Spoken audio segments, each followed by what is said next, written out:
Sometimes you have to do that because the easy challenge is one you'll get lazy with. The big challenge gets you hungry.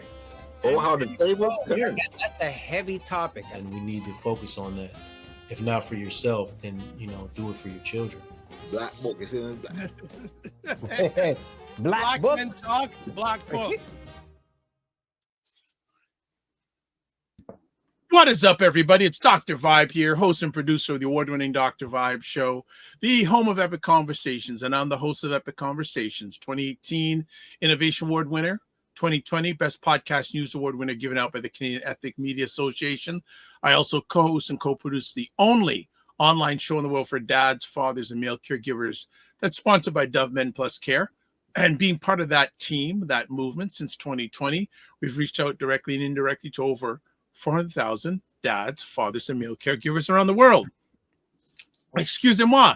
And as always, I'd like to say you're blessed, highly favored, a magnet for miracles, and a solution for someone's problem.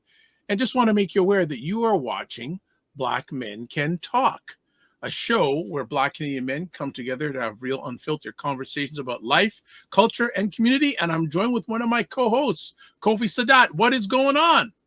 I'm all good, all good. Glad to be here, family. My apologies today, folks. I will not be on camera. A little bit under the weather, but I am here in spirits. I am here in the physical. I am here in the verbal. And great to always be here with my co-host, Dr. Vibe. Shout out to other co-hosts, Kofi. But yeah, enjoying it, man. People are talking about the heat wave, but I'm loving it. I'm enjoying it. Melanin popping. Ready to start dropping. Here we go. But I'm good, and I want to say welcome to everybody tuning in this week. Yeah, so talk to me. What's a win you've had this week? You were sharing a little bit before we went live, but you can go full out now. Yeah, definitely. Sometimes the wins that we have are not directly, about our win, but what we see happening. So I want to give a shout out to my son Sekou. He's been on the show before. He did like a great community event on Friday, Taylor Creek Park, where he just had a day where, he wanted to create a day of joy for, Black youth and youth in general. But, he was launching his clothing line, but it's less about the clothing line, more about having a day of fun. They had like three-legged race, tug of war. We're talking about young people from ages, 15 to 25. They had, food, and it was all free. But what I loved most about it, is to see, young people just out there enjoying themselves. No cell phones, no electronics, PS5 or whatever it is, but really expressing that. And then, also, and I don't really want to compare it, but I think definitely one of our past conversations was about the challenges of, when young people get together and violence. It was quite the opposite. It was just a great event. So I want to, give him some flowers and all the folks who supported it, because that was just crazy. Like one of my moments too, Dr. Vibe, you will not believe it. And this was intentionally done. So it's very interesting. The person who was the videographer had one of those 1980s VHS kind of. No. And I was like, really? But actually, and it was intentional. They liked that look. They liked the retro. I was like, what? Man, I need to get into this video. I need to dig out my old video machine and see what's good. But yeah, it was like nice to see that. But yeah, just kudos to the young people who came out, showed out. Always got to give them their flowers, especially because, in terms of media and whatnot, we don't often hear about the positivity of Black youth. And this is the great things they're doing. So yeah, that was the win. Definitely that was a win. What about yourself? What was your win? Before we get to myself, I want to ask, when you watched your son at that event, what did you feel? Yeah, a great sense of pride, and for me, it's what folks were saying, like this is, great events, knowing that, he always tries to put on things to bring community together, because the event was all about bringing community together. Right. So I really felt a sense of pride and, in a way, some continuity, right? Because that's a lot of work that, I do and folks like yourself, and elders in the community who's been holding it down and putting things on for young people. So I felt a great sense of pride. It's interesting, as you mentioned, that the first person I saw at the event was one of the young people. She's 30 now, but I used to work with her when she was 14, and she was telling me about Oh, all, wow. all this food justice programs, and I know she's doing all out of her own money, right? But really Wow. giving back to community. So again, it's an affirmation that these young people are here. They're stepping into leadership. So again, coming back to it was really a sense of pride to see not just him, but the other young people who were taking leadership and giving back. And I love that. So that's really what I was coming away with from the event. So stepping in and stepping up. Yeah, it's beautiful. It's beautiful Love, to see that. love, love it, love it, love it, love it. Yeah, that's fantastic. How much planning did you have to do with that event? How much planning did it take? You know what?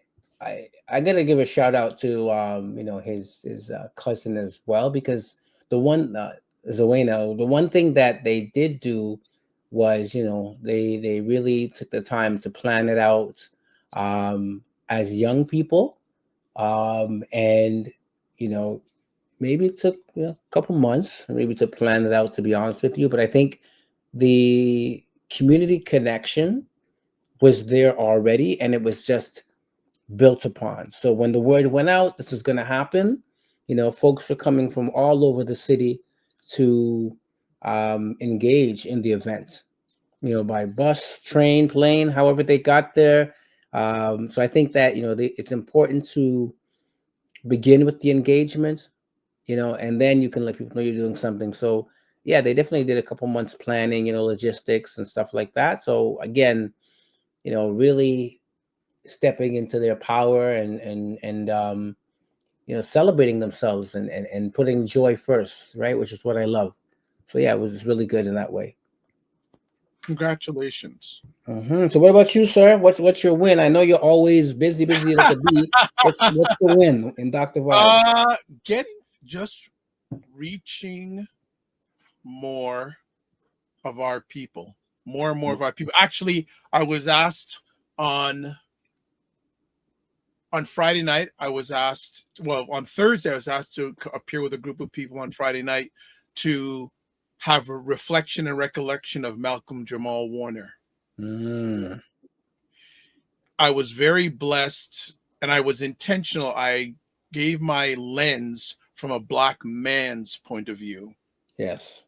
What his role, not only on the Cosby Show, but on things he did after, and how it was significant and great representation of Black manhood. Right. Sure. I don't know how many people watch the show, but one of the episodes, it found out he had dyslexia, and the family handled it so professionally and supportively. And also Mr. Warner, he was Blackalicious, no joke. Yeah. He held his space, he held his presence. He didn't let the industry that he was in define who he was. He defined himself for that industry. For sure.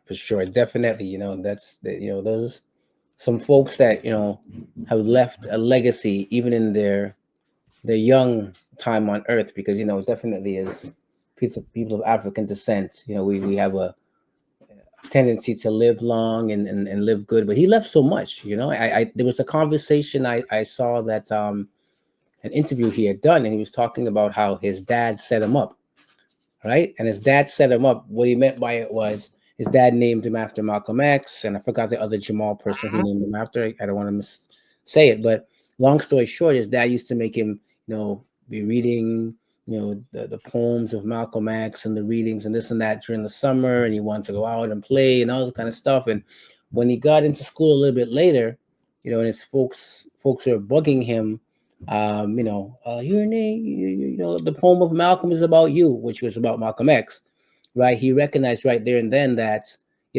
his dad had set him up in a way to give him that, that knowledge, that wisdom, that insight, that exposure to his identity and his culture and all those pieces. And young people his age were not quite there yet. Yeah. Right. And he goes, oh, okay, that's what you were doing. He goes, he used to regret it when he got old. He's like, Dad, I understand what you were doing.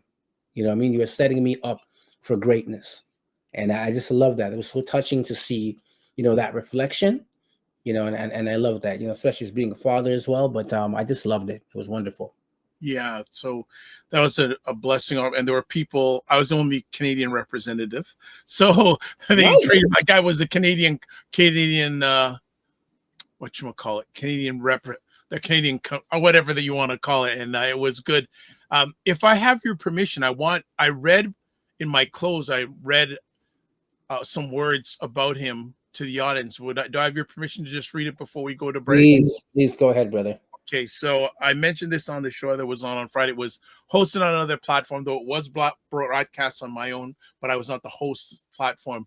But this is how I close it off, saying Malcolm Jamal Warner's journey reminds us that Black men are allowed to be complex, creative, and caring. His legacy is not just in the roles that he played, but in the doors he opened and the conversations he started about family, self-worth, and community. Shay, that's big. Hey, Producer Matthew, we need some hand claps in the background or whatnot. We're in the wrong. There's another platform that can be done. We can talk about that offline. This is it. Well, what we're gonna do, it in a different way. We're gonna give the clap so people can hear the clap. I think that's powerful, brother. It's powerful. Clap to Mr. Warner. Clap to Mr. Warner. Not to me. I'm just the vessel, just expressing what I know. And also, too, how many Black men expressed the loss online and how many were impacted? Like we all were impacted, but just a number of Black men who I saw online were impacted or had stories to say, "Oh, this episode, that episode." So it was great to see. And we have someone online. Free Will says, "Hello, gentlemen. Hello back to you." And it also gives a clap emoji. So I don't know what you are clapping about. Maybe it was what I shared with you. Thank Mr. Warner for that, because that's what he put in us. So that is that. All right. We're going to go for a break, and we've got another, for many of you, a new friend, but for us, a friend who's not been with us, or he hasn't been on this platform for a while. He's been on my platform a while back. And this, he's a world machine, because I had to ask him, where is he chiming in from today? Because he's all over the world in a good way. So after the break, we're going to have Dr. Sam Tita with us, and let's take our break and let's go for 30 seconds. Aisha K. Staggers and Laura Lala Key are in the house. What is up? The thing that Democrats should take away from the loss isn't what Harris did wrong so much, so it's what they did wrong. And I'm going to tell you right now, we are the ones who are going to have to save our own selves. Don't be looking for some white man to come and save you. The people who created the phrase "stay woke" are like, woke ideology. We would have never put those together. And then what is that ideology? Oh, you mean differences? Oh, you mean people who aren't like you? There we go. Primetime Saturday with Aisha and Lala. Saturday afternoons at 5 p.m. Eastern, 2 p.m. Pacific, where the two ladies who are African-American queens try to make sense of the nonsense that's going on in America. So just before we get Dr. Sam up to stage, subscribe to the Dr. Vibe Show on YouTube and hit the notification button. Please like the Dr. Vibe Show on Facebook, LinkedIn, Instagram, TikTok, Blue Sky, and Substack to advertise your business, product, or service on any of our platforms. Please feel free to email me, dr.vibe at the dr.vibeshow.com, and then join our Discord group. You can email me at dr.vibe at the dr.vibeshow.com. So, Kofi Sadat, I'm going to let you introduce our friend. For sure. And as we say, this is a conversation. It is not a soliloquy. So definitely, I want to start by, introducing Dr. Sam Tita as an elder, respected elder, a community worker, as somebody that is an entrepreneur, somebody who is an author. We'll talk more about his book, but an author of The Black Truth, Healing 500 Years of Colonial Lies, an innovator, someone who's going to be taking us into the future, talking about the smart city. We want to hail him up, of course, as a father and as a grandfather, as a community member. And we want to give it up to none other than Dr. Sam Tita. How you doing? Doing very well. Thank you so much for having me here. Of course, every time. I'm glad we can finally make it because, as Dr. Vibe says, you're a hard man to pin down. You're here, you're there everywhere, which is a good thing. You're traveling around, so definitely, we're going to hear a little bit more about your travels and some of the work that you're doing. But it's glad to have you here. How are you doing on this Sunday evening? Well, doing very well. Lots of things to do after church. Just try to relax and catch up on some things and family. But all is good. I'm glad to be here. I've been on Dr. Vibe's platform before, world class. If you haven't been on Dr. Vibe's platform, well, you still have some catching up to do. So, hey, I received that. Brother, listen, you've been a pillar in this media landscape, speaking our stories for so long. So I'm glad to be back here. I'm glad to be back on. Well, it is a pleasure to be here with you. So I'm going to let Sadat start the conversation. All right, no worries, no worries. All right, so Dr. Sam, as we mentioned at the top, you're a traveling man. So let us know a little bit, around the catalyst of your travels and where you've been traveling to.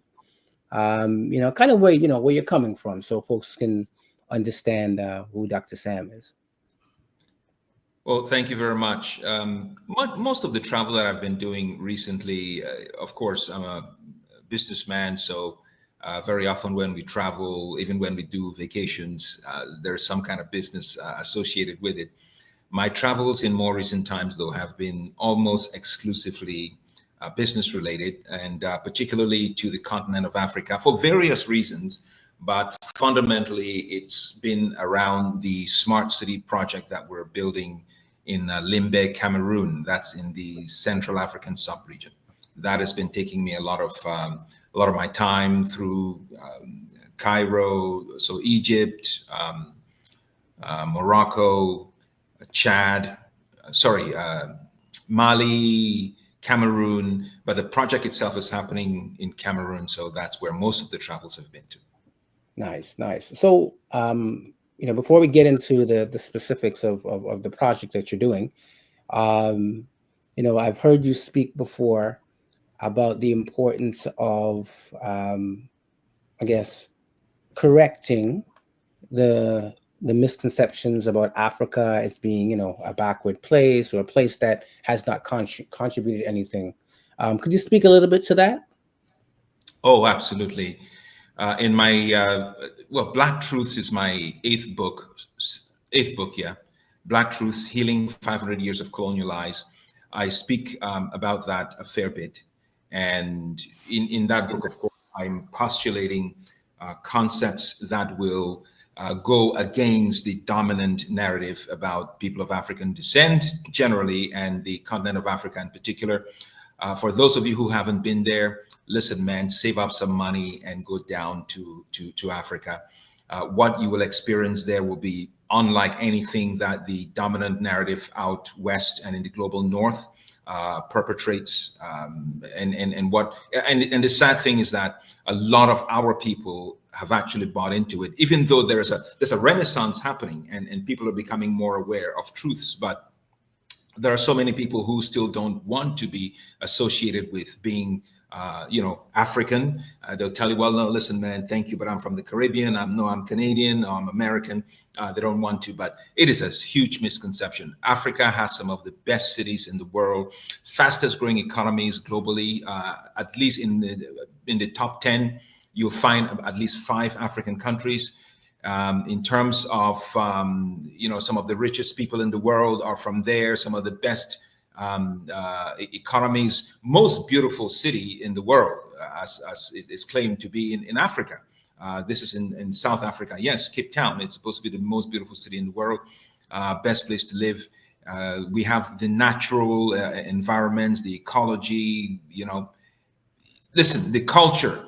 We were thousands of years of empires and I was in Mali, I mentioned a little while ago, and I didn't get to Timbuktu, but in Timbuktu is in Mali. A lot of people, when they hear Timbuktu, is in the dominant narrative, but a lot of folks think it's just a mention of some fiction, but it's an actual place with universities there that go back 1,400 years, over 1,000-year-old universities on the continent of Africa. So no, Africa is not this place that a lot of people perceive because of the dominant narrative.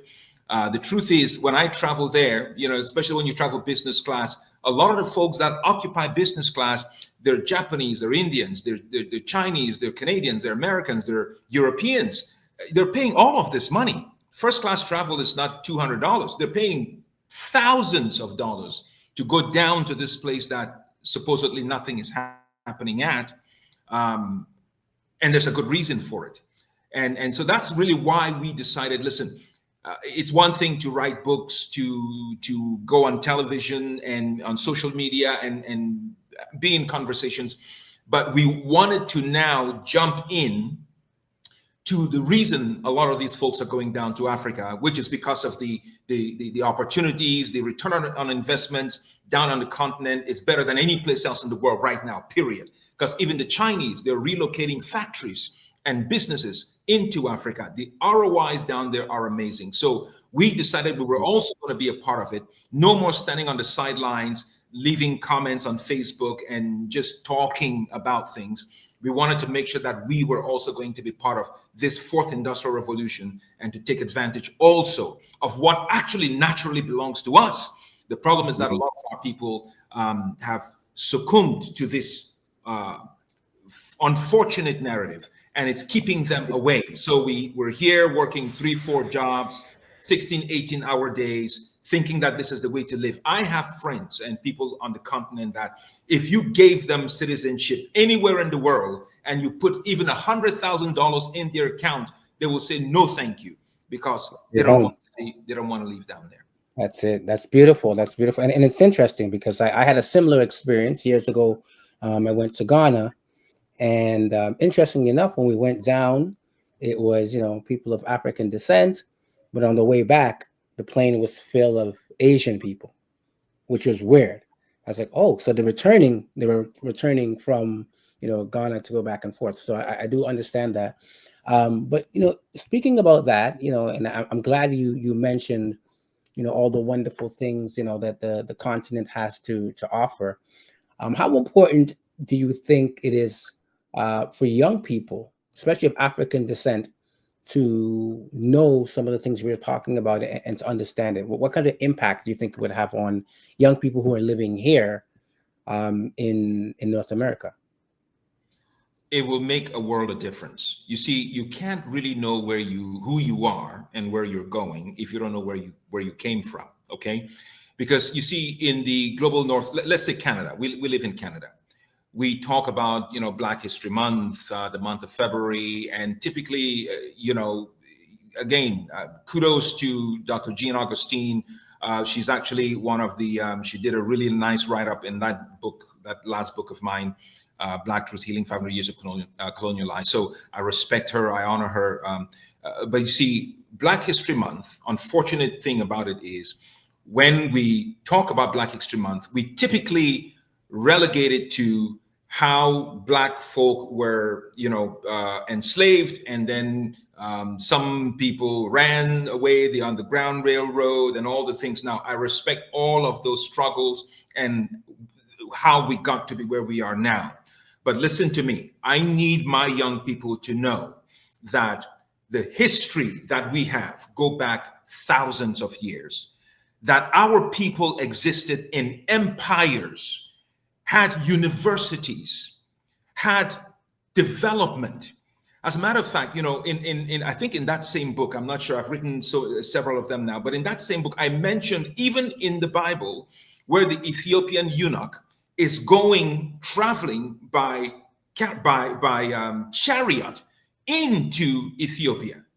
Okay. Now, if he is traveling by chariot into Ethiopia 2,000 plus years ago, it would mean that in Ethiopia, there was already an industry where chariots were built, chariots were maintained. It would also mean that there were roads big enough for chariots to be driven on, because chariots back then was the Mercedes-Benz and the Rolls-Royce of the 2000 years ago. It also meant that there was industry. There had to be blacksmiths. There had to be a full-scale industry that was happening there. And then if you look at the fact in the Bible itself, as it talks about the Kandake, the queen of Ethiopia, that eunuch was serving under, that the lineage of that queen going back 300-400 years, the same Kandake queen was the one who stopped Alexander from conquering Ethiopia. They were coming to invade, and she, leading her own army, stood and said, Alexander, if you want peace, return to where you're coming from. Otherwise, come and perish. Alexander the Great, so-called, never went into Ethiopia as a result of that particular queen. So I want my people to understand that we have that kind of history, because otherwise everyone else is asking, well, look at the Europeans and what they did for their posterity. Look at the Chinese, look at the Indians. What happened to us? That is because in the history books of the world, in the dominant narrative, they have intentionally deleted our history.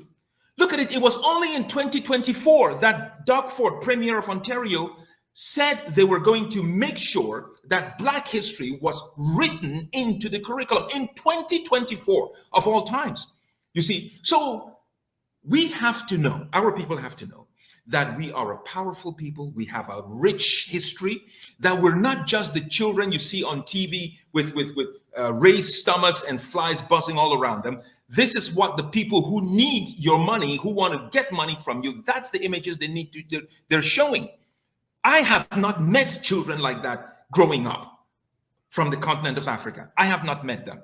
I'm not suggesting that there is no poverty in Africa, as there is poverty here and everywhere else in the world, but I'm saying that is not the picture of Africa. We have a very rich and powerful history. When you go down there, you meet.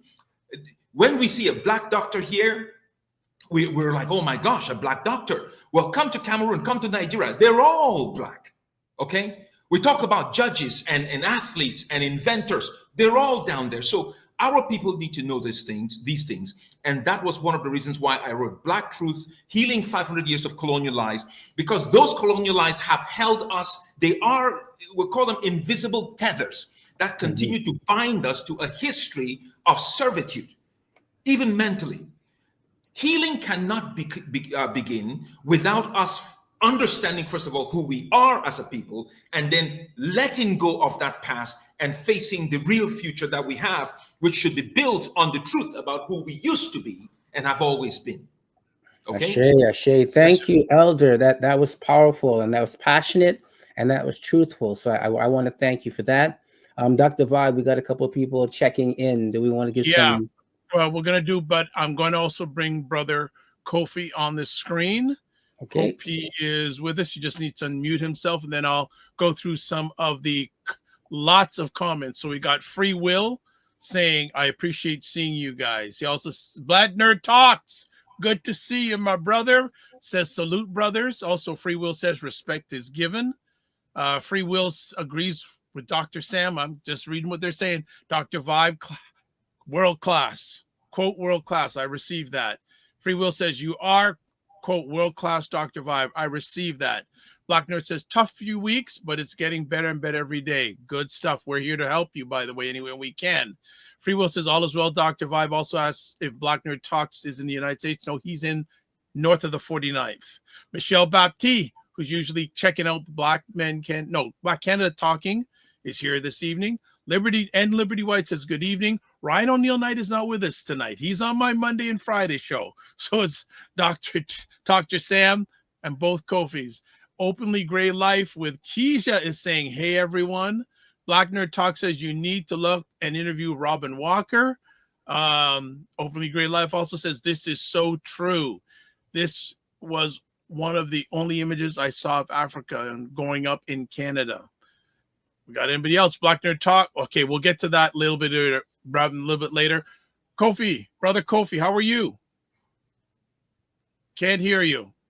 I'm blessed, brother. I'm blessed. I feel like Dr. Sam is like is a gem that you guys have been keeping from me. I don't understand why. I don't know why. I'm glad to be on the show tonight. You know, I'm hearing the passion in his voice, and a lot of what you have accomplished in this time that you've been here, brother. I'm looking forward to hearing, learning some more. And thank you. Welcome to the show. Good stuff. I'm going to plug something, Dr. Vibe, already. I could see I'm going to go on the grace of the vibe. Usually we try to wrap up around 9 o'clock, but I think we're going to go into overtime right now. That's up to you guys. All right. Okay. That's up to you guys. And more importantly, that's up to Dr. Sam. There you go. Okay. All right. So, Dr. Vibe, do you have a question that you want to share? I have a conversation piece.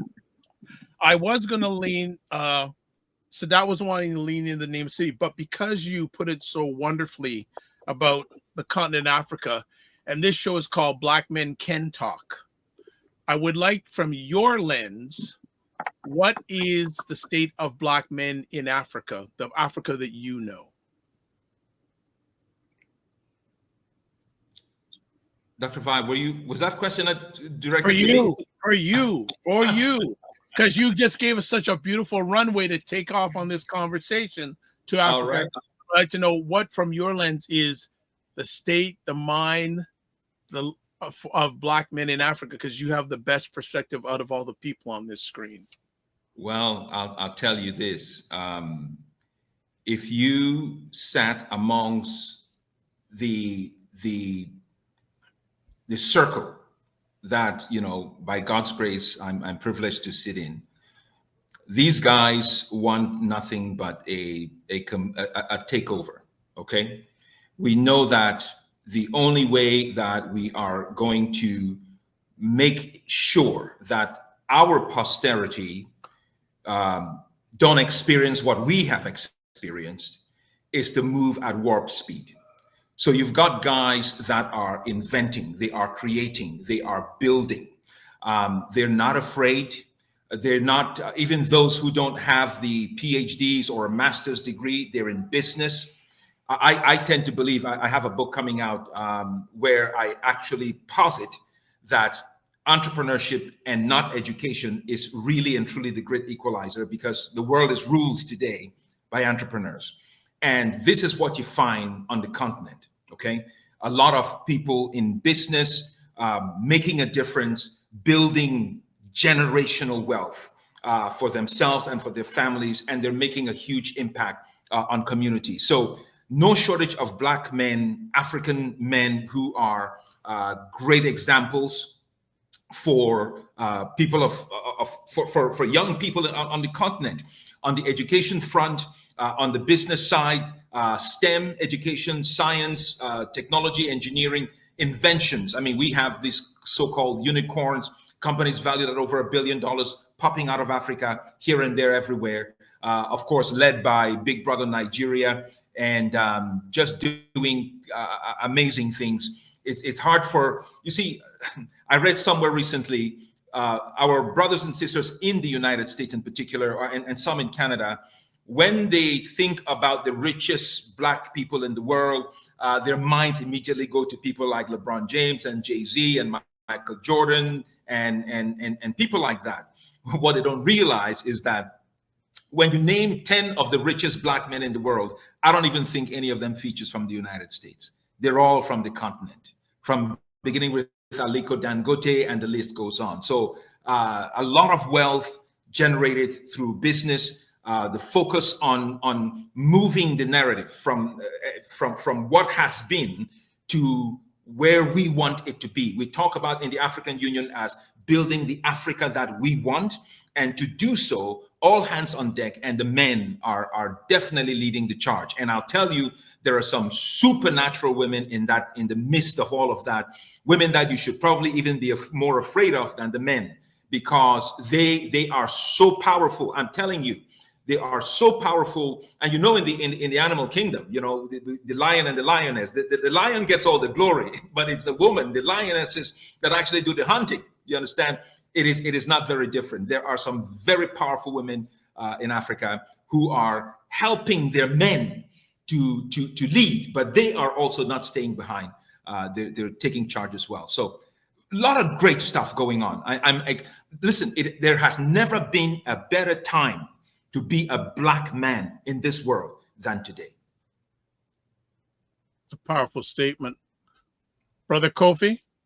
Gosh, hey, beautiful. Oh man. So many questions come, my brother. So I'll take a page out of the book of something that you speak about, which is radical trust. And it's, I like to kind of dig into these questions. So I'm wondering, like, what would you say has challenged your trust the most deeply, and how have you navigated that in this space of business and again, balancing these various worlds that you're in? Okay. Well, Radical Trust is a book I wrote several years ago, and it was based on a particular encounter I had with God. And I wrote that book. I actually taught on it yesterday morning. I'm on a series. Prevailing Life and Ministry is our leadership and discipleship series, which is based on 4 of my books. Radical Trust is the second in the trilogy of books. But trust is, unfortunately, everywhere you look,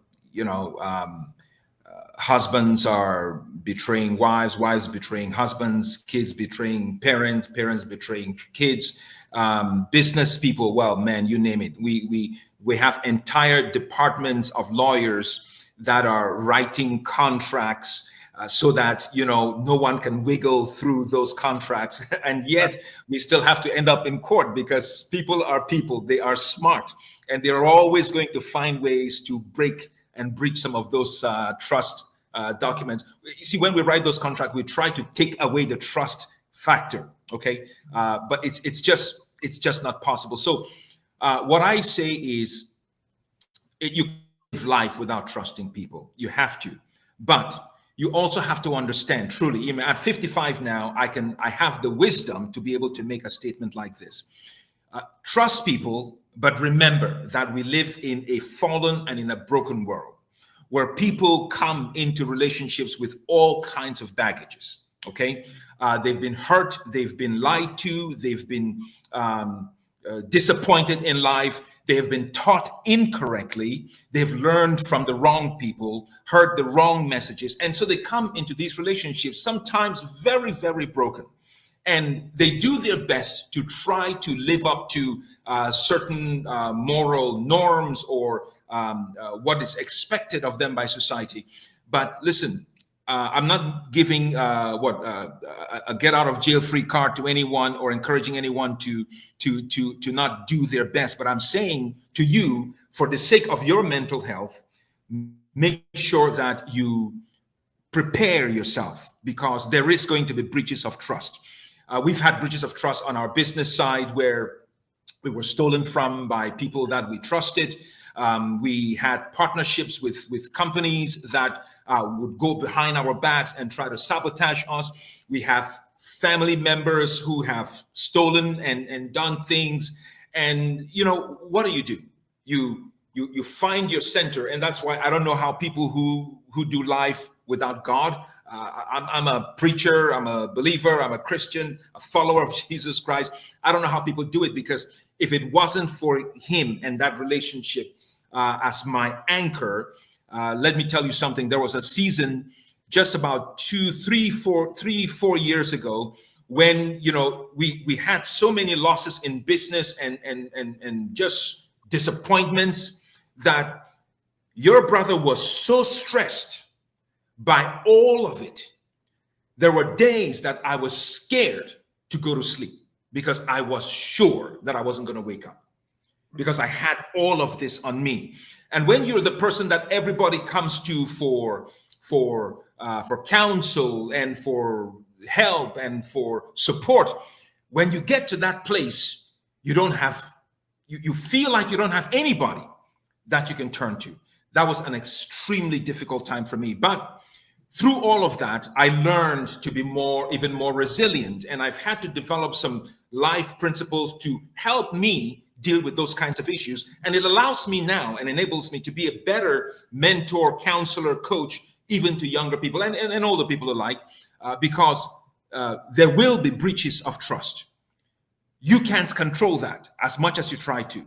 What you can control is how you respond to it, so that you can still bounce back and be effective at the things that you're supposed to be doing. Huge, huge, huge. I love that, brother. And I, as a coach, and getting into this beast called entrepreneurship at a young age, having mentors and people that help to support me, I've often identified with that last piece, especially that you just spoke about, right? And also walking in faith and not, knowing that these realities will exist for us, but still being able to go into another deal and another opportunity and forge partnerships and these types of things. But like you said, being wary, being mindful that people are human and they have this thing, they have human frailties at the end of the day. And I'm sure that has not only challenged you, but like you said, you've learned many lessons from that space. And I'm glad that, again, you've been able to balance both worlds, from your spirituality into business. And I think that's the big piece a lot of people, brothers are facing, right? Is how they navigate this world with so much corruption that's dealt with on a regular basis, and still walking in their faith and bringing that to the business world. And I'm wondering, some of the ways that, or some things that you would say to brothers that are trying to balance those two spaces.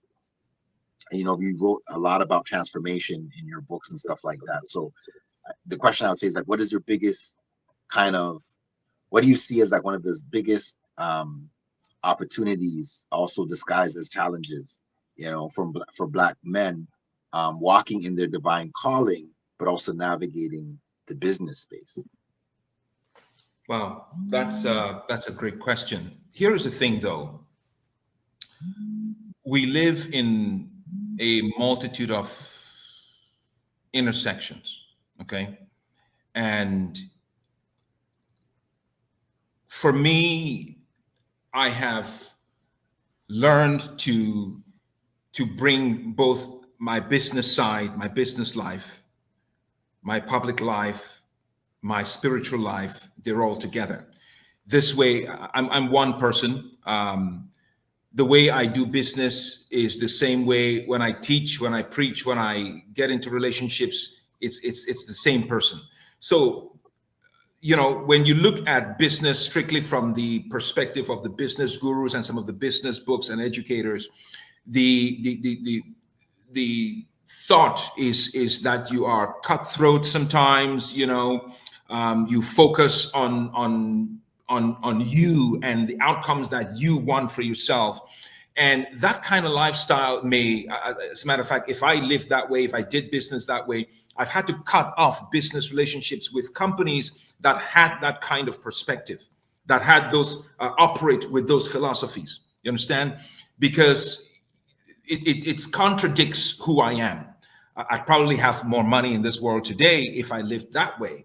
But I know that there is something called wholeness, okay? Wholeness is that you have peace of mind, is that you have your good health. Wholeness means you have good relationships. It means that you have money in your bank account.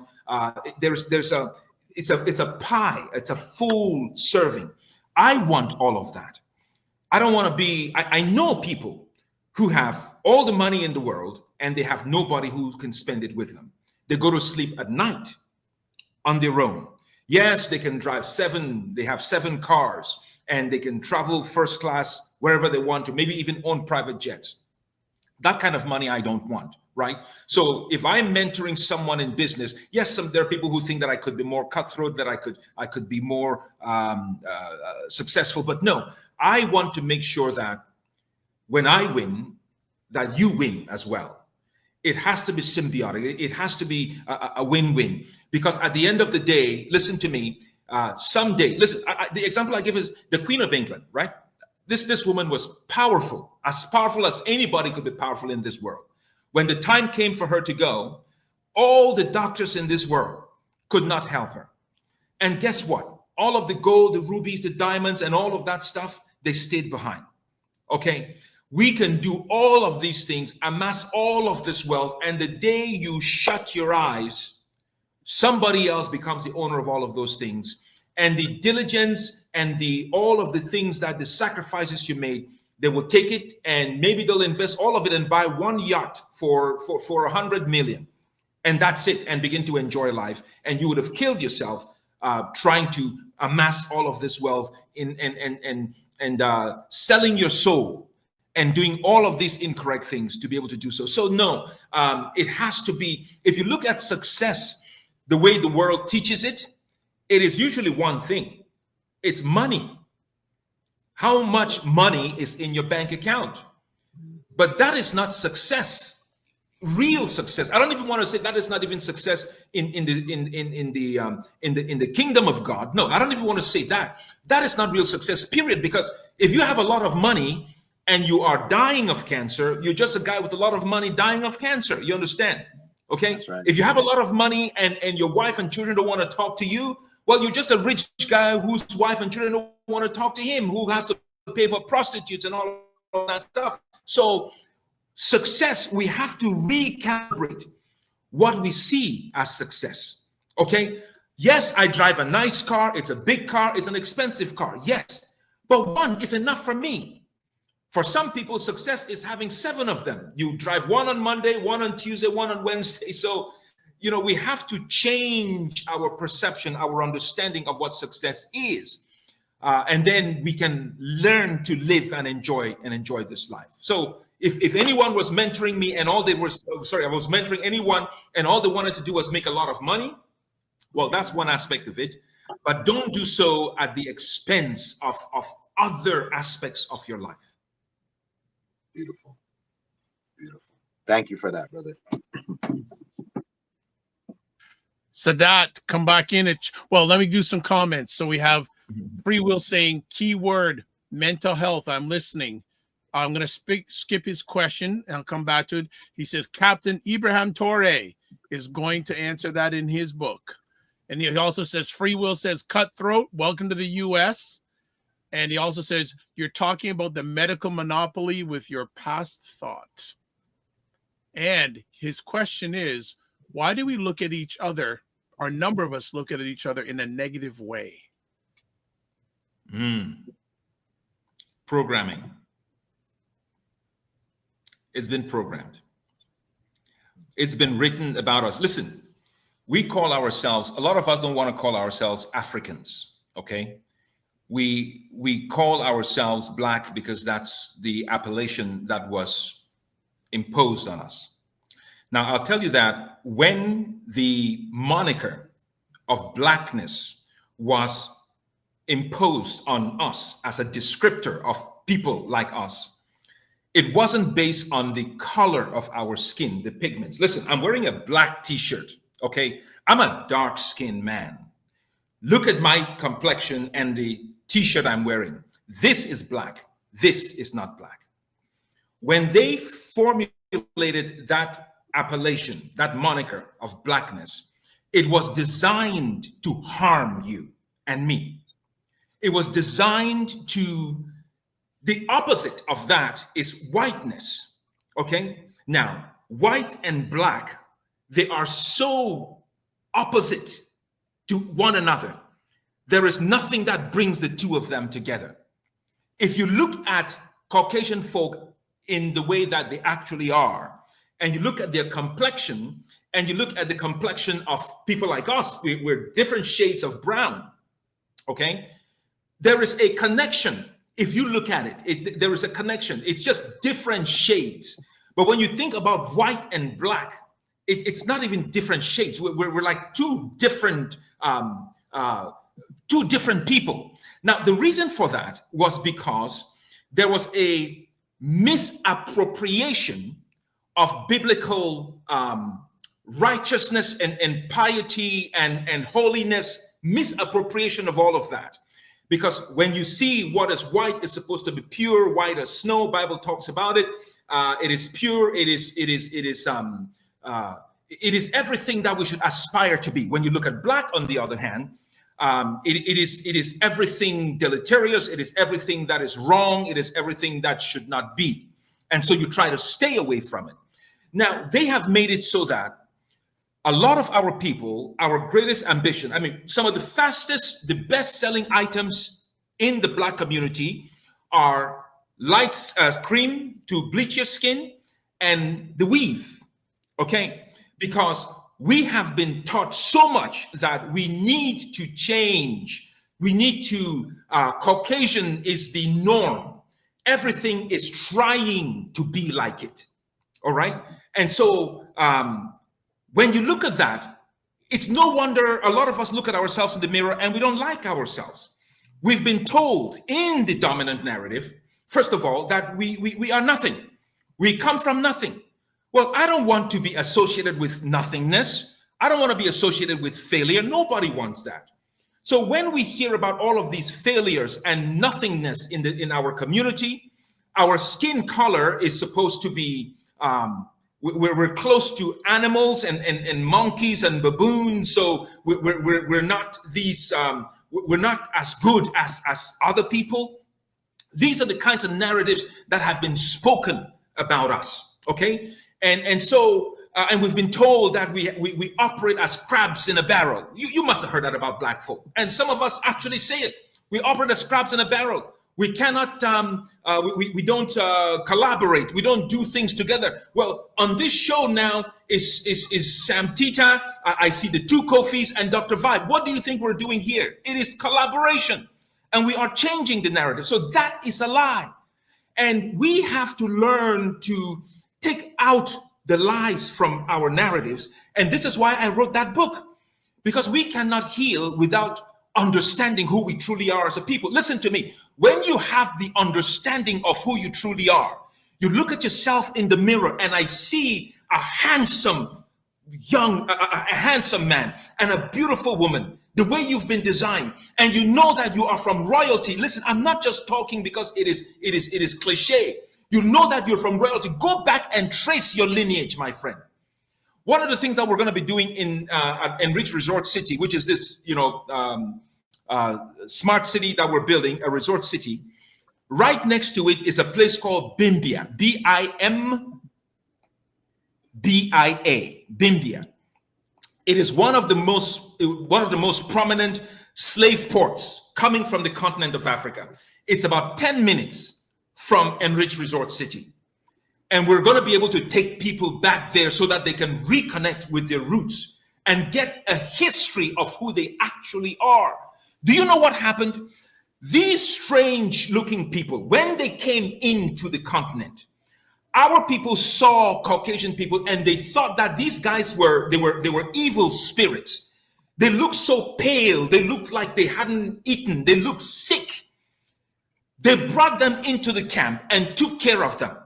And then they were explaining to them that they came to do business. And being the people that we are, we welcomed them. Yes, there were some warrior kingdoms that fought them, okay? But mostly we welcomed them. Then while we slept, they got up, chained our strong men, raped our women, murdered our children and old people, and all of the strong men who fought back, they were killed. Now, I have read books. I have a PhD. I've read books. I have not seen anywhere in any of those narratives where they say that Africans, that the people who came, the Europeans, let me name it, who came down to Africa and did what they did, that they were rapists, that they were murderers, that they were thieves, and they were kidnappers. You don't ever hear that. But that is what should be written, because if you steal, you are a thief. If you rape, you are a rapist. If you kill, you're a murderer. That's exactly what they did. Now, I'm not saying this in a negative way. I am simply stating it as a matter of fact. 100%. Now, when we take this information, we begin to think and see things differently. Our people were not some useless nobodies just hopping from tree to tree, and then they got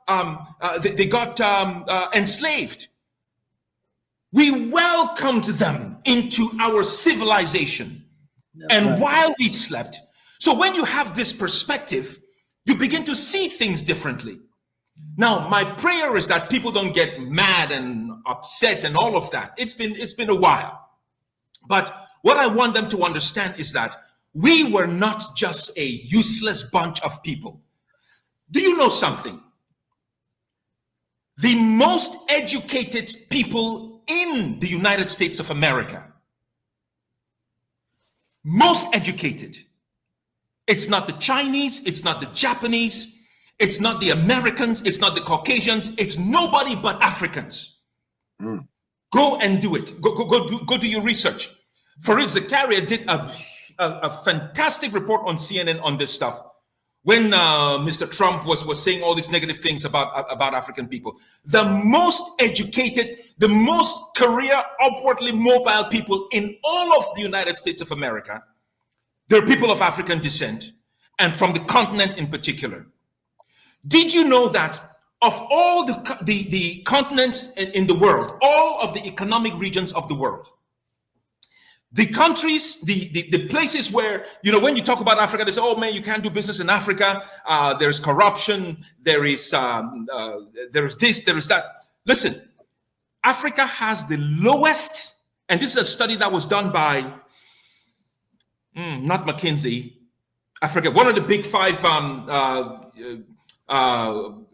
companies in the consulting space. They did a study and they concluded that Africa has the lowest default rate of all of the economic regions of the world in terms of paying back loans in business. Okay? Asia, North America, Europe, everybody is high. Africa comes the lowest. This is a public study. But unfortunately, these kinds of conversations never make it into the dominant narrative. I was in Cairo when Afrexim Bank, one of the biggest multilateral financial institutions in the world, okay, when Afrexim Bank, in a space of 1 week, inked $42 billion in deals. 1 week, 42 with a B, $billion in deals, right there in Cairo in Africa. I stood there and I said, I wish my brothers and sisters could be here to feel the energy that is coming from Africa on the continent, not deals with Europe or anybody else, right there on the continent. Listen, there's a different story to be told about our people, but we have to keep the conversations going and invite more and more people in. Let me drop you this nugget. I was invited as part of a consortium by the same Afrexim Bank, and they have allocated billions of dollars. I know this because the vice president of that division of the bank was in my office in the city of Vaughan. And they have made available money to help people of African descent anywhere in the world. If you want to buy a McDonald's, you want to buy a Tim Hortons, you want to buy any franchise of any amount, anywhere in the world, if you are a person of African descent, they will fund it. They will fund it. For the past year, we've been working with a financial institution in Canada because they don't do small deals. Okay, so if your franchise is 1 million for you and me, it sounds like a lot of money, but a $1 million franchise, they don't do deals like that. They're too small. If you're going to do deals with them, it has to be north of $20 million.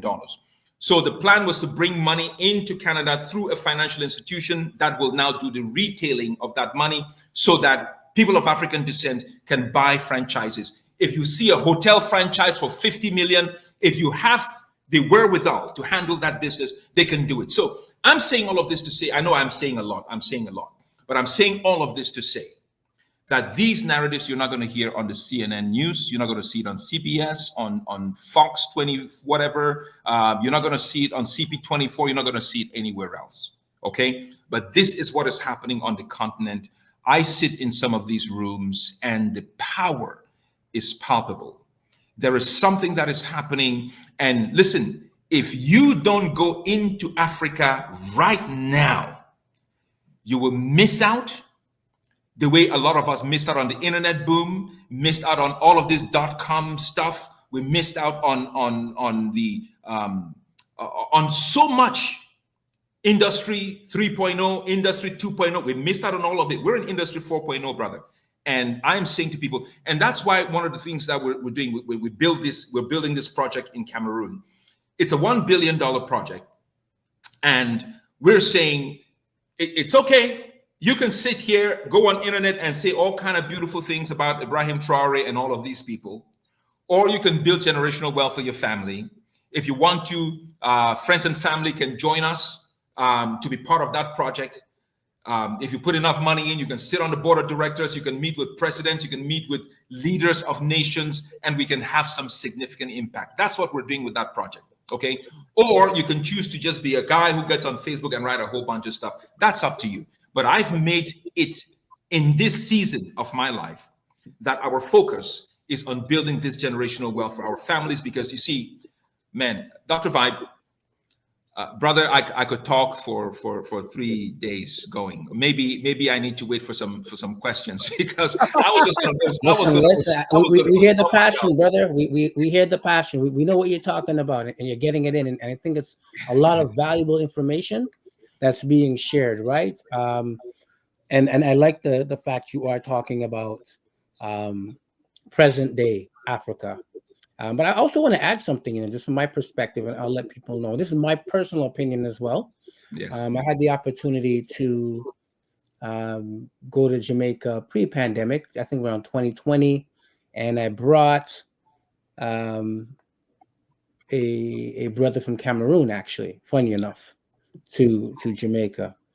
And at the end of the trip, one of the things that he was surprised to see so much of Africa was in the Caribbean, right? So the food, the customs, the language, the culture, right? Very similar. So as someone who's had the opportunity to go both to the continent and the Caribbean, I think, again, forging those ties are very important. And I think it's just as important for, people of Caribbean descent to go to Africa.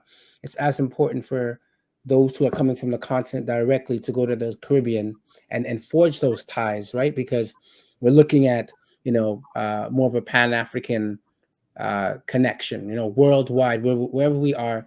And as Peter Tosh says, if you're a Black man, you're African, you're a Black person, you're an African. So I think that connection is important to make as well. I'm not sure if Dr. Vibe has a question that he wants to share right now, but I'll let you in, because I know you haven't asked any questions yet. I want to just catch up on a number of comments. So Let me just catch up on some comments. Black Nerd Talk says blackness is a construct created by European imperialists. Free Will says Isabel Wilkinson has a book titled Caste. She explains how this came about. Then she has the award winner Warmth of Other Suns. Black Nerd Talk says it says a lot that whenever men look like us who come into audacious positions of benevolent leadership, the media propaganda machines try to destroy our image. Free Will says there is where Captain Ibrahim Traoré is taking a position. Much respect to that man. Black Nerd Talk says there's more pyramids in Sudan than in Egypt. Free Will says I agree, sir. So I think he's agreeing with you, Dr. Sam. Also, Free Will says they may have a hard time with McDonald's. I don't know where that one came in. And Free Will says, thank you, sir. You answered my question. So we are caught up on comments. Gentlemen, Dr. Sam's on fire. Don't put the fire out. Keep it burning. What you got to say? No worries, for sure. So I want to kind of shift it a little bit around somebody who's a family man. I know the family is very important to you, right? So we always talk about this balance, but somebody who is, I know being a father and a grandfather, and I'm sure you can be an uncle and whatnot, but as a Black man, how important is it to have that balance of family as you're doing business, and other things like that? So what is, the importance of family for you?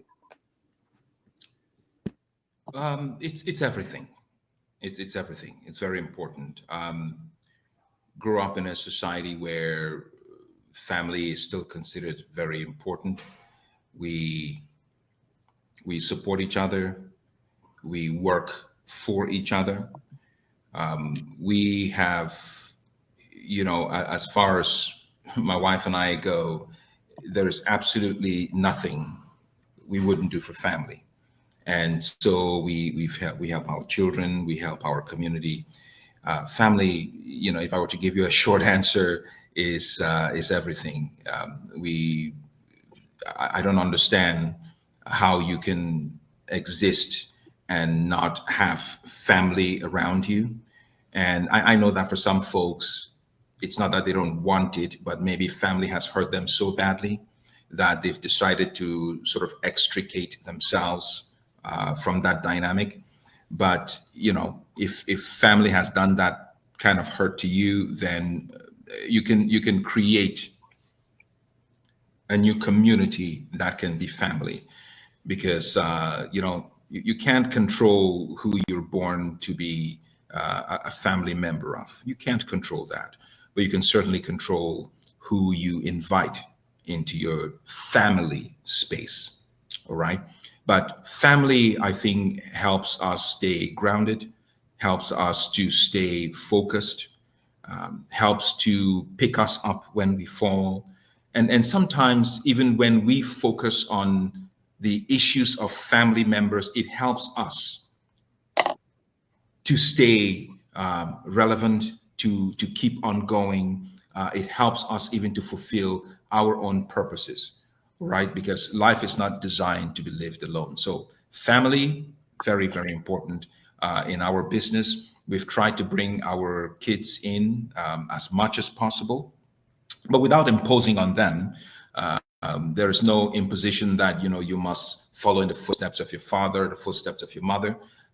Do whatever you want to do, but recognize that what we are building ultimately is for you and for your children and your children's children.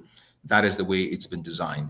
And my hope is that for those of our children who are not part of the business, that ultimately they come on board and we can build this thing, build it together. So family is very important in all the things that we do in business. Thank you for that. Any of the brothers have any questions? I don't want to take up all the space. I don't know how much longer we are going to be on for, so I'm going to ask this conversation piece. Earlier on, Dr. Sam, I asked you to give some state of Black men in Africa. Yes. What is your message for Black men on this side of the world? Your message, not the state, but your message. The message is this. We are in the middle of a renaissance. It has begun and it's not going anywhere. It's only going to get bigger and better. Now, in this renaissance, truth about who we are as a people, it's coming to the fore. And as this truth comes, even those who have tried to put a lid on that truth, or to misdirect it, or to dilute it, or even pollute it, those people right now, they are powerless. This movement is that big, okay? And if I were to speak to the men, I would say this: empower yourselves, seek to be an entrepreneur. An entrepreneur is a person who leads vision. Seek to be an entrepreneur. Find a vision that you can champion, okay? Because I buried my mother about 1.5 years ago, complete illiterate, complete. Couldn't write her name, couldn't read her name.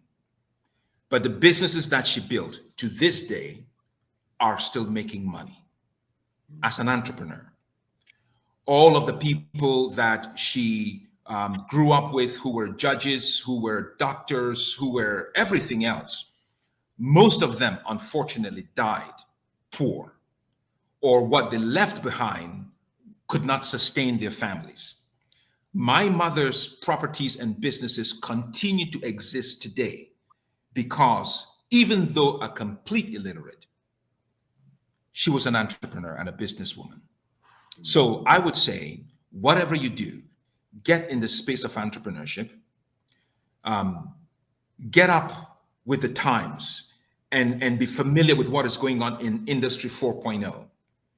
And if I could leave you with one last thing, I would say find a way to reconnect to Africa, to your foundational roots, and to take advantage of what actually belongs to you. when you go to Africa, you're not going as a stranger. You're not coming as a foreigner. If you come with the wrong mindset, of course, you will be received as such. But come and take advantage, leverage what belongs to you and me. I tell you this, the easiest way to build generational wealth, the easiest way to build generational wealth in the world today, you can do so in Africa. Just about anything you touch is going to turn to gold. Just about anything. So there are so many other things that one can do, other paths one can take, but I am speaking on the one that I am focused on right now.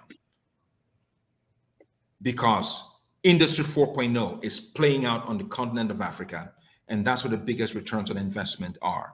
And it will help you a lot to be able to do that while at the same time reconnecting with your roots to discover who you actually are as a person. It's good stuff.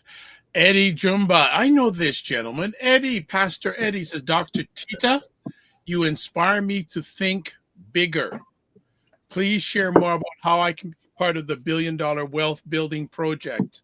I know even as a humanitarian, we can serve much better when wealthy. Absolutely. And Blackbird Talk says, Eddie Jumba, that was beautiful to read. So do you have a response for Eddie? Pastor Eddie Jumba is my friend, my brother, and listen, I'm going to use a big word. He's my hero. When people of African descent, Africa came down and were mistreated in Toronto, this brother, with people like, Pastor James, Judith James, and a few others, they just stepped right up and made all the difference in the world. So I respect him, I love him, and we actually operate in some spaces together. So Pastor Eddie, listen, man, I love you, brother. Thank you for those very kind words, but I will speak with you offline on how you can get involved. And let's build these legacies together.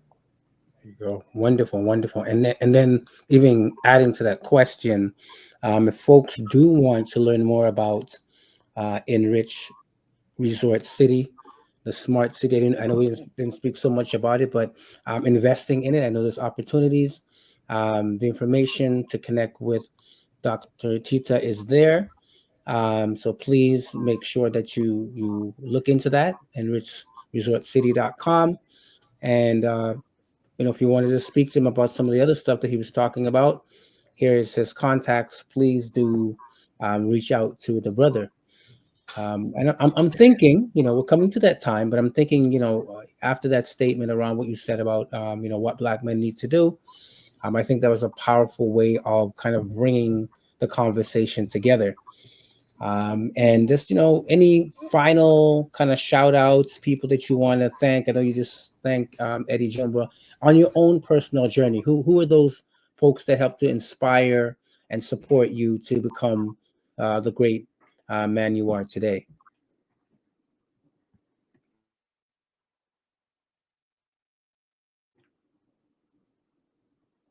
So were you able to hear that, Dr. Sam? Sorry, brother, I missed what you just said. I was distracted by. I was just saying, who are those? No worries. I was saying, who are the folks in your life that have inspired you and helped to mentor you to become the great Black man you are today? It's a funny thing, but if I have to be completely honest, it was my mother. It was my mother. My father was not around, not because he was an abandonment issue. He and my mother were never married.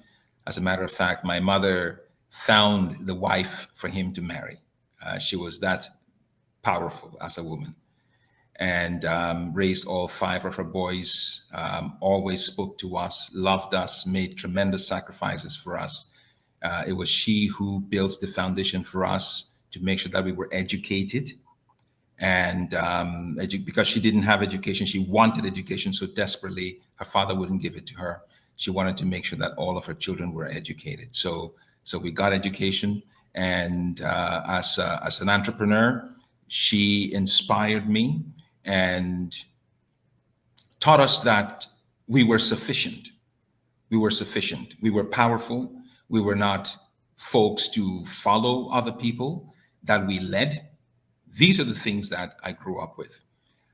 My mother, I'm 55. When she gave birth to me, her last son, this woman, it is said, drove her own car 55 years ago in Limbe, drove herself to the hospital, gave birth, drove herself back home. That's the powerful woman that she was. At a time when even in the global north, in the West, women were still fighting for equal rights. My mother was not fighting for equal rights. She was writing the book on equal rights. So she inspired me just about in every way I could think about. So yes, my mother has been and continues to be my greatest inspiration. Thank you. That was so powerful, brother. So powerful. Thank you for those words. And it's great to know that, again, wonderful mother, wonderful women that are behind, are beside us in terms of our journey as Black men. So I really want to give it up and I'm inspired by that as well. So we're going to wrap up. I don't know if Dr. Vibe or Brother Kofi, you have any last words you want to share with Dr. Sam? But I want to say, very much thank you for the fruitful conversation. I'm glad we were able to finally connect. And definitely, I am inspired by your words and the way that you've walked in your journey. And I think many of us will be. So thank you very much for, your presence here today. Thank you. It has been an absolute blast. And let's do it again sometime. I just want to jump in. Brother Kofi, do you have any final thoughts you want to share before Dr. Tita probably jets off to some other country in the next few days? For sure. On the hind leg of that last piece of what you just shared, and the impact of your mother, for a lot of the Black boys growing up, without fathers in their lives, if there was one truth that you would whisper into the ear of these young men, what would it be? It would be that your mother is enough. We have been lied to with this narrative. Listen, I'm a man. I know the role that I play in the lives of my children. But when a man is, for whatever reason, not able to be there, maybe out of foolishness, out of selfishness, out of just situations, and he's not able to be there, don't spend your whole life wishing that daddy was around, thinking that you are inadequate because your daddy wasn't around, or thinking that your daddy was not some big shot, so he could not serve as a proper role model. Okay, if mom was around and she has done her best, then mom was enough, mom is enough. And in the event it happens that neither mom or dad were around, then let it be known that it was their loss if they abandoned you, but you are enough.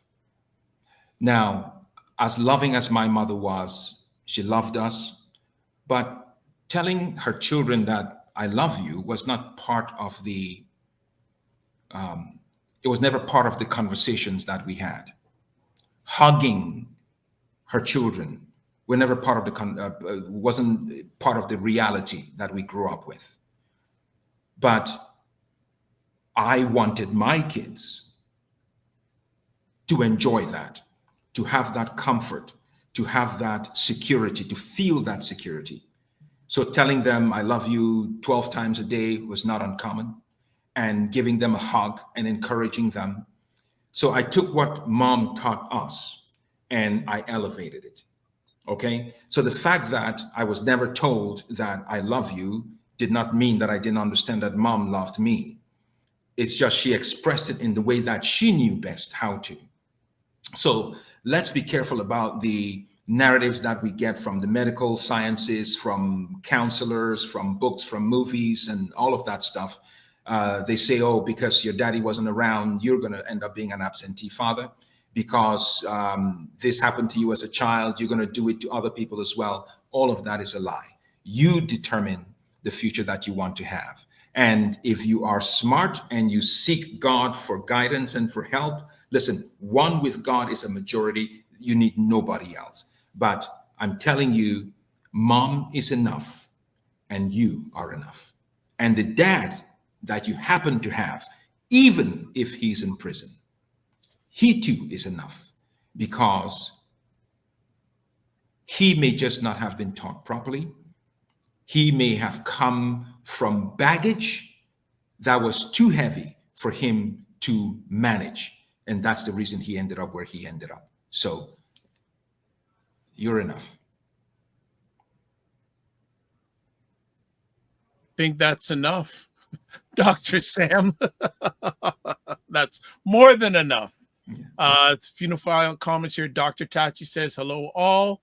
And Free Will says, good advice. My dad passed in 2022. Then elder sister took the throne. OMG. Dr. Sam, like to say from all of us and the Black Men Can Talk family, thank you so much for taking and investing the most important thing you have, your time in us over the last few moments. As always, I like to say, don't just manage your time, manage your energy, and remember to give yourself grace. And Ashe. Thank you so much. It's been a pleasure. Honor. Thank you. Thank you. Bye-bye. Bye-bye. All right, stay blessed. All right, family. Any takeaways from that epic conversation? Yeah, gotta book my ticket to Africa. Gotta invest. Gotta invest, family. Gotta invest. Definitely. There's much work to do, and I think, again, the importance of us who are on this side of the world who've never been to the continent or look at it in a particular way, that it sounds like the arms are open and welcoming us for those who want to, or who can make it there. So definitely looking at some investment opportunities, not just in a financial, but in terms of relationship wise. I definitely need to make another trip to the continent. So, but thank you. I really appreciate the words from the elder. Wonderful. Brother Kofi, do you have a men's health take for us before we exit the conversation? Sacred space. Oftentimes we speak about, safe spaces in the community for Black men. Sometimes we say, and I've put it out there as a question, where is a safe space for Black men? And I want to put out the importance of Black men creating sacred spaces for themselves. We're busy, we have all these external commitments, but the ability to decide that at least once a week, you're going to create a space that's specifically for your own wellness, for your own practices relative to that, and ensuring that you can block out that time outside from any external distraction to take the time to provide your own self what it is that you need to fill your cup so that you can start to give from the overflow. We need to get to that place as Black men. So the burnout scenarios, the scenarios where we don't have enough time to take care of ourselves, health issues, all these kind of things can be alleviated by taking the time to create your own sacred space time so you can do your own check-in and ensure that you're filling your own cup. So that's the message I want to actually share with the brothers today is, where do you need to create this space for yourself? When can you create this space for yourself? And what activity will you put into that space? Wonderful. Wonderful. Dr. Tachi says this has been a very interesting conversation. Isn't it always? And then Free Will says, thank you, gentlemen and ladies. I guess the ladies in the audience. Paul, you want to share an event? There we go. So for the folks that are in Toronto or the GTA, or want to come across and, we have our big Caravana celebration. I know a lot of folks from America, the Caribbean, and around the world really come through. So if you are in town this week, we have an annual tradition called the Freedom Train. And definitely our brother Louis, rest in peace, was part of this. Blackhurst Center, or formerly known as a different book list. We have a great event where we take over the TTC, which is our public transit. So it'll start this year, July 31st, 10:45 p.m. We're going to meet at Vaughan Metropolitan Center Station. So Vaughan, which is the end of as far north as we can go on the TTC, and then we do a ride all the way to Union Station. Now, what's beautiful about this is that it's not just a train ride, but we talk about history. We have drumming, singing, and fellowship and connection all the way. No stops. We start at Vaughan and we stop at Union, and then we'll have some more celebration when we get there. So again, 10:45 p.m. meet at Vaughan Station, and it goes till 12:15 a.m.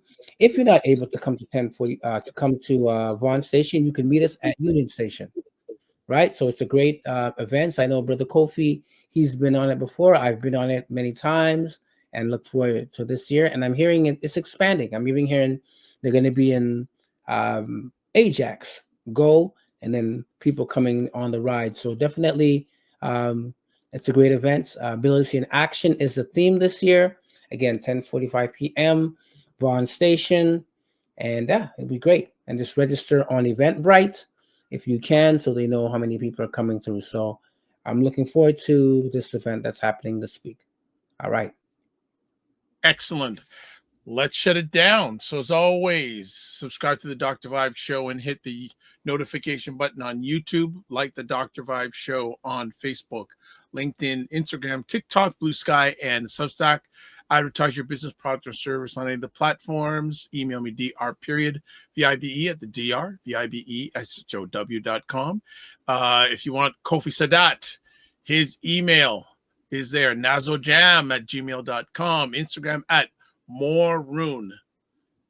That's MOOREROON, by the way. YouTube, Neza Community. Facebook, Paul.Osbourne31, and also, well, I got the YouTube covered. Yeah, I think we do. NASA Community. Kofi Morris, email, get well, stay fit. Instagram at Kofi Coach _ and also Cosmic Wellness Group. I don't know too many people have two. I always say he's got two Instagrams. There we go. And on Facebook, he is Kofi Coach. For myself, website, the drvibeshow.com, YouTube, Facebook, and LinkedIn, the Dr. Vibe Show, Instagram at the drvibeshow, X/Twitter at drvibeshow, email dr.vibe at the drvibeshow.com. You also can catch me on Substack at Dr. Vibe, and also Blue Sky at drvibe.bsky.social. As always, live your life as a dream. If you can dream it, you can make it. Sometimes you have to get smaller to get stronger. Block assumptions, aim bigger, aim better, aim higher, aim wider. Love, faith, and respect. Don't just manage your time, manage your energy. And remember to give yourself grace. And if you're not making money, make history. Try to do both and make it better. God bless. Peace well. Keep the faith. Walk good. And thanks again, Producer Matt. Take care, everyone. Love and peace, family. Peace.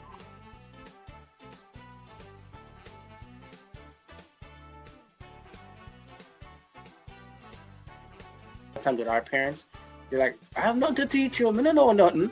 My dad's at that point now. It says, That's my point.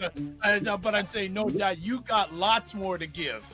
You know how cold it is when these two brothers in their yard. You know that. You know that. You don't know that, bro. You know No that. joke. I know we all have these things, but you know what? My go-to is this thing. Wow. Black book is in the Black book. Men Talk, Black Book.